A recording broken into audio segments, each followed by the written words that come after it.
Dikisahkan, Pangeran Serunting yang kaya raya memperistri gadis desa bernama Siti. Pangeran Serunting mengajak istri dan adiknya, yang bernama Arya Tebing untuk tinggal di istana. Namun, Arya Tebing menolak ajakan kakak iparnya itu, karena lebih suka tinggal di desa, dan bekerja di ladang peninggalan orang tuanya. Kemudian ladang peninggalan orang tua Siti, dan Arya Tebing itu pun dibagi dua, yang mana, satu bagian menjadi milik Arya Tebing, sedangkan satu bagian lagi untuk kakaknya serta Pangeran Serunting. Lalu, mereka menancapkan pembatas berupa batang kayu tepat di tengah kebun. Di atas batang kayu itu kemudian tumbuhlah tanaman cendawan.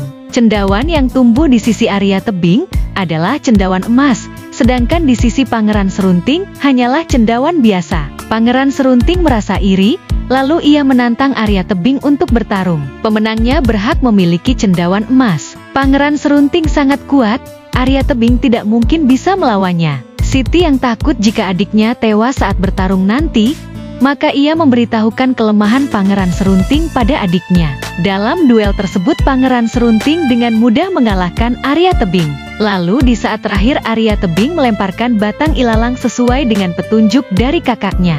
Batang ilalang itu kemudian membuat kekuatan Pangeran Serunting hilang. Pangeran Serunting yang merasa kecewa dengan istrinya lalu pergi mengembara hingga ke Gunung Siguntang.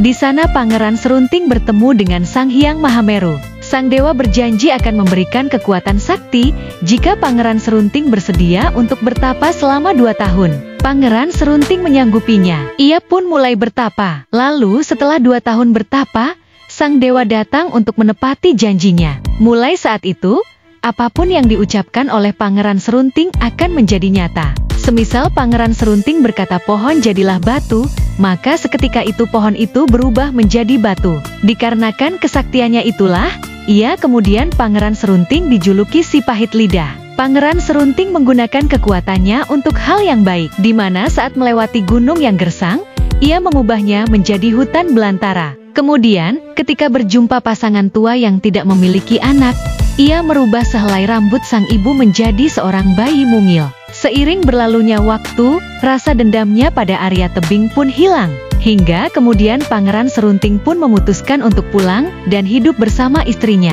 Pada akhirnya Pangeran Serunting, sang istri dan juga Arya Tebing pun hidup bersama dengan bahagia. Si pahit lidah pun semakin dikenal karena sifatnya yang suka menolong. Terima kasih sudah menonton. Silahkan like, komen, share dan subscribe untuk menikmati dongeng menarik lainnya. Sampai jumpa di dongeng esok malam. Selamat malam dan mimpi indah.